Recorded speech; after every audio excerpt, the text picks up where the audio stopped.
All right. Welcome. Thanks so much for coming. This is When Identities Attack, A Tale of Two Breaches. My name is Josh. And no, this is not going to be a presentation about multiple personality disorder. This is not all the voices in your head. That's a different conversation. This is something different. And just to make sure that we're all clear and we all have a very agreed upon and bought in agenda of what we're going to talk about today, here are the lessons learned at the beginning. Number one, the economic consequences of a breach are material to an enterprise. That's a pretty given statement, but we're actually going to prove that today.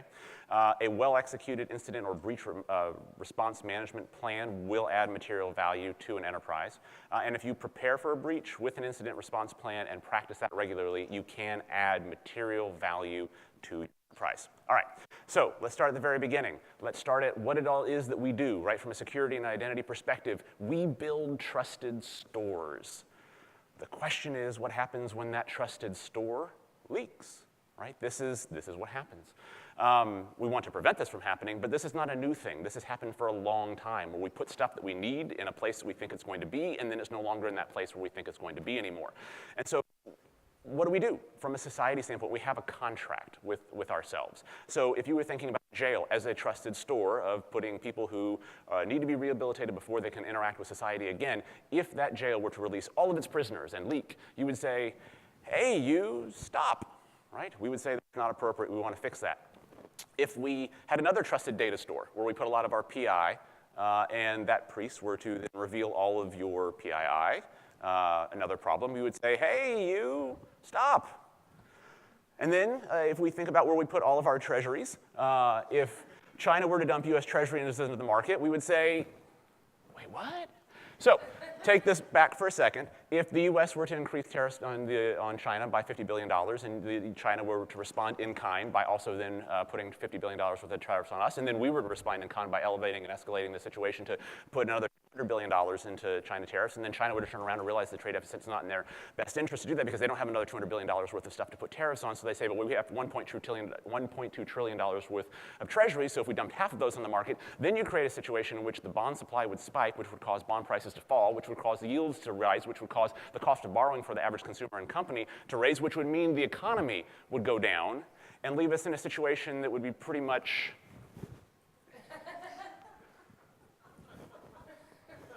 It's okay. No. Save the applause for later. Right. So if we're an enterprise and we leak PI, we say, hey, EU, stop. Give us something. And they give us something. They give us GDPR or GDPR for those in the know, right? And so from a penalty perspective, if you're to do this and you are a first-time offender, the penalty could be up to 2% of your global revenue. And if you're a repeat offender, it could be up to 4% of your global revenue, which is this weird abstracted thing. What does 4% of global revenue look and feel like? Well, luckily, I've got a lot of time to describe exactly what 4% of global revenue could look like. For example, and again, these are completely hypothetical. I want to be very clear about that. If Procter & Gamble last year were to make $65 billion in revenue, that would be a 4% penalty would equal $2.6 billion, which sounds like lots of dollars, and it is. But what would you do with $2.6 billion, you might ask? And I will tell you. Teddy Grahams. The average box of Teddy Grahams costs $3.19, and there are 24 crackers per serving, which weighs 30 grams, which means that each cracker essentially is 1.25 gram. And if you have 9 servings per box, that means you have 270 grams per box, which means you can buy 815 million boxes of Teddy Grahams, or the equivalent of 220 billion grams of Teddy Grahams, or 220,000 kilograms, or 242,578 tons of Teddy Grahams. And you would think, what do I do with all those Teddy Grahams? And I will tell you, there are 30,000 rhinos that are still alive in the world. And if the average rhino weighs about 5,000 pounds, that's 150 million pounds of rhino, which is the equivalent of 75,000 tons, which means that if, hypothetically, P&G were a repeat offender from GDPR and they had a penalty of $2.6 billion, that is the equivalent of taking all of these Teddy Grahams and crushing all of the rhinos. Okay. A little bit more context. JP Morgan, they made $94 billion last year. If you took 4% of global revenue, that's $3.84 billion. Now, the Teddy Graham thing is done. I got that.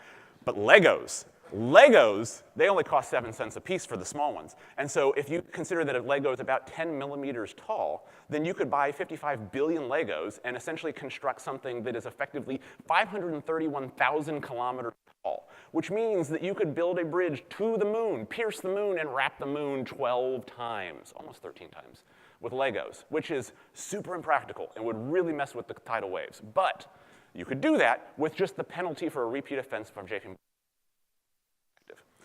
And then you got Apple, right? $229 billion in revenue. So if they were a repeat offender and had a 4% global revenue GDPR penalty, that would be a $9.2 billion penalty, which, if you think about the fact that Moldova, their GDP is $9.2 billion, that is the equivalent of losing Moldova, which, to be fair, is hard. It's actually pretty easy, because does anybody know where Moldova is? There it is, okay.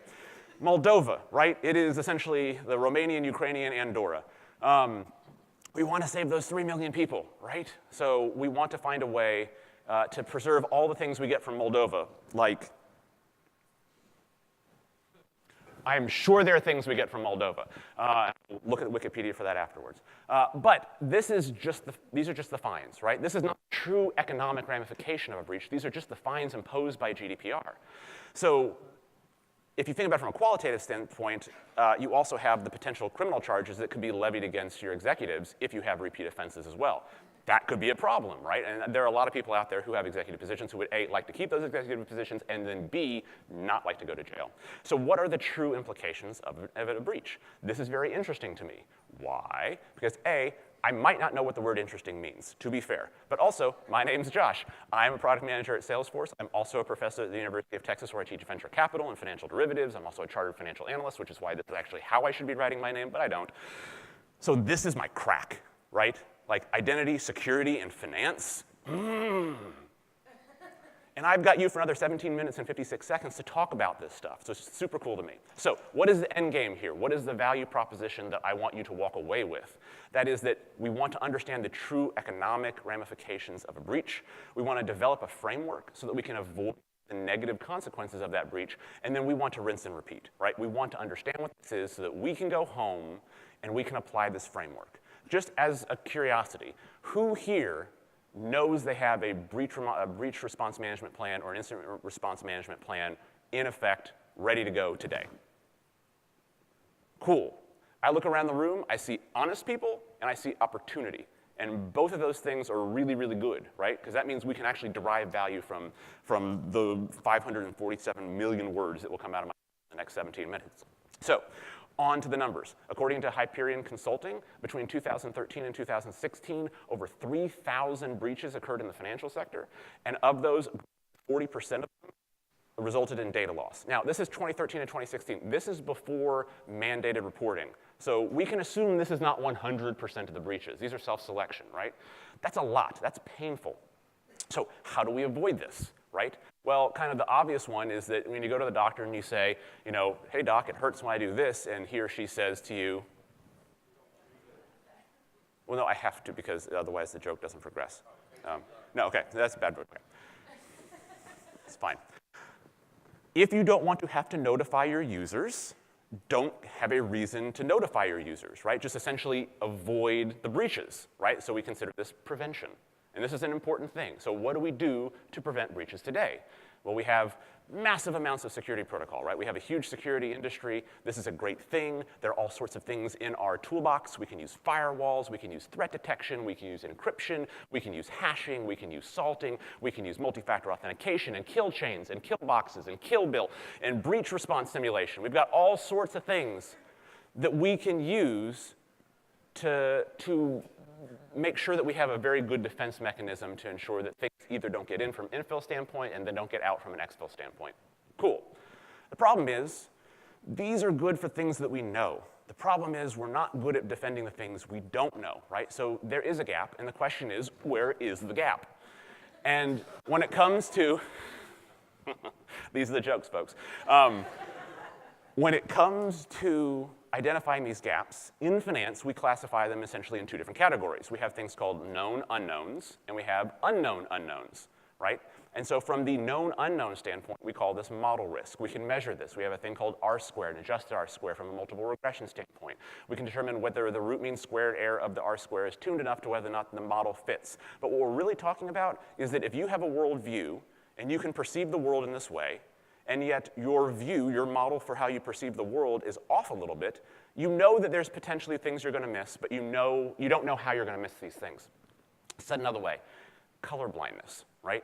You have a way of interacting with the world. You perceive the world in your unique model, and yet you know you still may miss something, right? So for example, who here can see the number 9 that is written?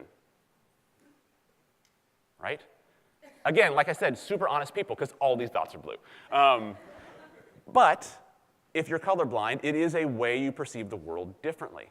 The way that I really like to think about it when it comes to modeling security is that pretend that we're all made of sugar and we're allergic to rain as a result of this, and we discover we need to prevent rain from hitting us. So we build umbrellas, and we hold these umbrellas, and we walk with these umbrellas, and we're really proud of ourselves for making sure that we've got umbrellas everywhere we go.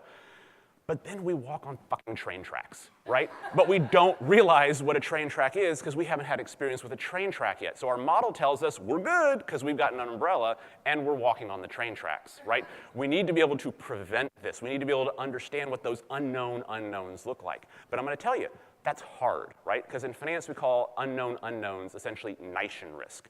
And an example of Nischen risk is essentially predicting Lehman's collapse in 1702, right? Is one thread a possible way to do this. All you have to do is discover that, yeah, well, there's going to be a country here in 4 years, and then we're going to make New York the capital, and then there's going to be things called, computers and internet and financial markets, and then Dick Fold, and then boom, there we go. We can predict Lehman's collapse. It's virtually impossible to do this. It's very, very, very difficult. But we have to concede the fact that 1,000-year flood will happen. We don't know when, we don't know how, we don't know from where it will happen. So that's a lot of information. We're just going to take a deep breath. We're all good. You have now been breached. The clock starts. You have 72 hours to respond to all of your affected users. You must notify your affected users and the regulatory agencies effectively by lunchtime on Saturday. Go. What do you do? Now, seriously, you have an active leak. What do you do? Right? Well, the first thing you should do is you try and plug it. That's the normal response. If you're sinking in a boat and it's taking on water, you try and get the water out of the boat and you fix the leak. But the way that I like to think about this is probably dramatic dialogue. So does anybody here have kids? Anybody here have kids?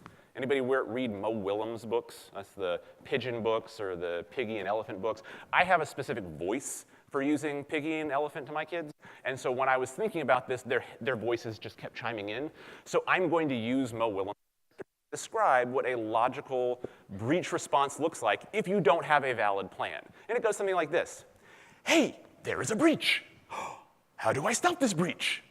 I will now stop this breach. How did this happen? How can we prevent this from happening again? I will prevent this from happening again. I think we need to tell the execs. I will tell the execs. How did that go? It did not go well. I learned several new words. Well, let us help them by drafting a board briefing. Indeed, that will make them happy.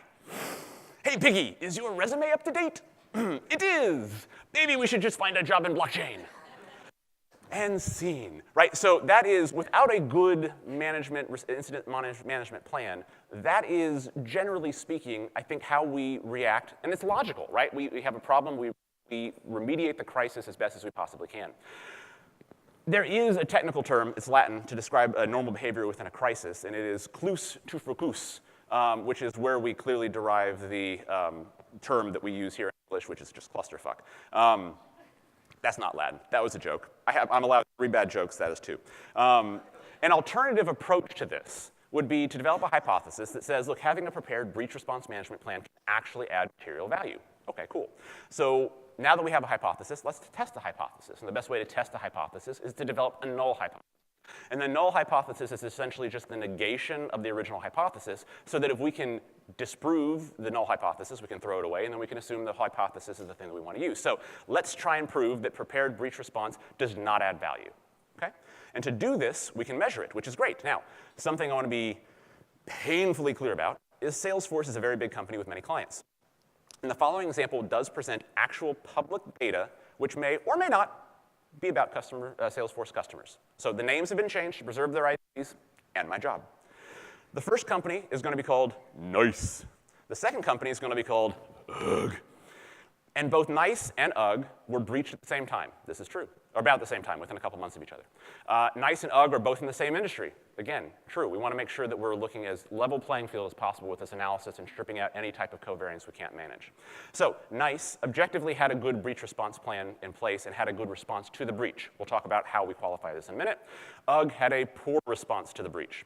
So first question is, okay, what are you talking about when it comes to good and poor breach response? That seems kind of fuzzy, and you're a finance guy, and we're technical people, so the whole idea of emotions is like making everybody uncomfortable right now. So 2 dimensions we can measure this. The first would be according to speed. So let's assume the speed of the notification is measured by both hours to notify customers and hours to notify regulators, and then quality. So quality of the response could be many things. It could be how developed were the outbound comms, how developed were the inbound comms, were they developed ahead of time, were they practiced, were they rehearsed, how did you handle escalation, what did you do for remediation, how did you handle client retention. All of these things factored into a good incident management plan. Objectively, you could put Nice's response here, and you could put Ugh's response there. So let's talk about what actually happened, right? Nice had a breach of 50 million identities. Ugh had a breach of 40 million identities that were compromised.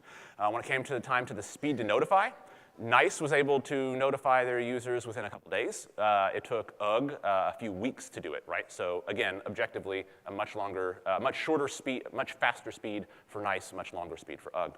And then the quality of the response. A lot of anecdotal data out there. The Nice had hired an outside firm to actually handle all this for them. Ugh did it by themselves. And as a result, this is where the quality and speed puts them.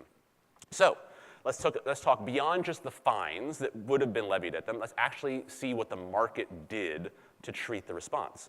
So when it came to same-store sales quarter over quarter, Nice had still an increase of same-store sales of about 5.8% versus Ugh, which had a contraction of about 0.5 point in same-store sales. Doesn't seem that bad, but when you actually talk about what did they tell the analysts during their next earnings call, the next earnings period, Nice had still growth in earnings by about 11 and 12% versus a 46% year-over-year decline for quarterly earnings for Ugh. Now, to be fair, at this point, you could still be saying, yeah, but market conditions, industry, all sorts of stuff. We'll get to idiosyncratic in just a second. If we talk about the actual change in stock price for the 100 days following the announcement of the breach, Nice actually appreciated by about 23%. And Ugh actually fell by about 8.6% over the 100 days following the breach, respectively. And if you recapitalize this and you look at it from a market cap perspective and talk about true dollars earned or lost, 100 days later, Nice was worth $23.71 billion more than it was previously, and Ugh was worth approximately $2.86 billion less than it was, right? These are real dollars. We've talked about this before, right? The idea of either losing $3 billion or making $24 billion is material. We've already talked about 2.6 billion essentially is all the rhinos. That is the number. That's all the rhinos number. And if you talk about 23.71 billion, that's essentially the equivalent of the GDP of Trinidad and Tobago, right? You get both for the price of one. So said another way, if you do good breach response management and you build the enterprise value into your organization, you can simultaneously save all the rhinos and move them to Trinidad and Tobago, right? You could have Trinidad and Tobago rhinos or dino rhinos, right? That's not trending. Also, you have the qualitative factors that happened with regard to both Nice and Ugh, specifically that Ugh lost its CEO and CIO. They did not die, they just no longer worked at the company, versus Nice was able to keep their executives.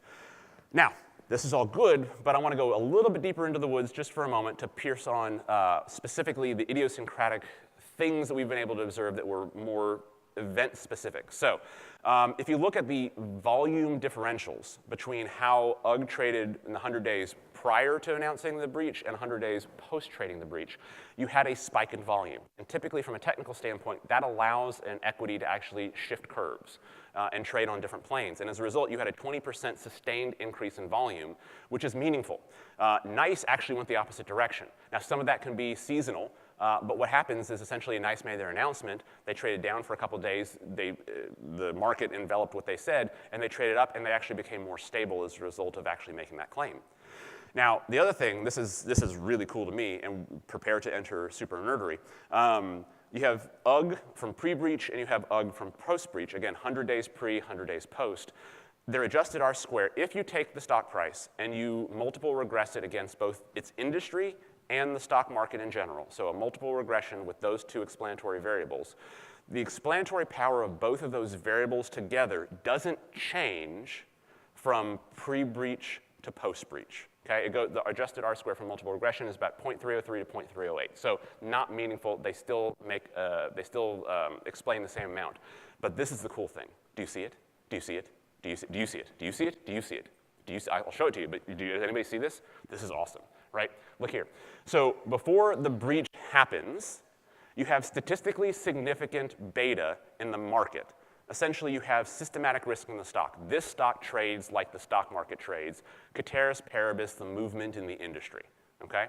It is essentially all governed and explained with a statistical significance that explains more than 99% of its movement with regard to that beta at a beta of 1. That's interesting. What's more interesting is that the 100 days after, the statistical significance flips, and the market no longer is able to actually describe how the stock moves. There's an idiosyncratic event that is specific to that stock. Movement big enough that it actually affects its industry, and it moves in a positive relation that is statistically significant to its industry. Now, that's probably a lot of hyperfinance and stat talk, but what that really looks and feels like is this. Imagine that you think you're in an OK Go video, okay? And everything is great until you realize you're not in an OK Go video, right? That is what happened to this company because of the way they managed their breach response. You can prove it statistically within the numbers within the stock market. So let's review the lessons learned one more time. The economic consequences of a breach are material to an enterprise. We're not talking about hundreds of thousands of dollars or millions of dollars. In large cases, we're talking about billions upon billions of dollars.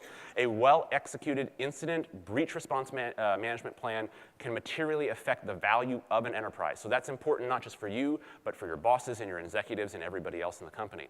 If you prepare for a breach with an incident response plan and you prepare for it and you practice it, right? There's a difference between just having it and having it well prepared and practiced. If you do these things, then you can actually create material value. So it's very simple. It's plan, prepare, and practice. And if you don't want to do it for yourselves in your job security, do it for your enterprise. And if you don't want to do it for your enterprise, do it for the rhinos, right? Okay, my name is Josh. That's all I've got to say about that. Thank you very much. I really appreciate it. And we still have 2 minutes for questions if anybody has questions. Yes, sir? Do you have that same analysis for NICE? I do, but I was going to run out of time, and it wasn't super interesting. But the point is that analysis for NICE, it doesn't flip. It has market explanatory value and industry explanatory value pre and post. So it does not break in the same way, so to speak. Yes, good question, though.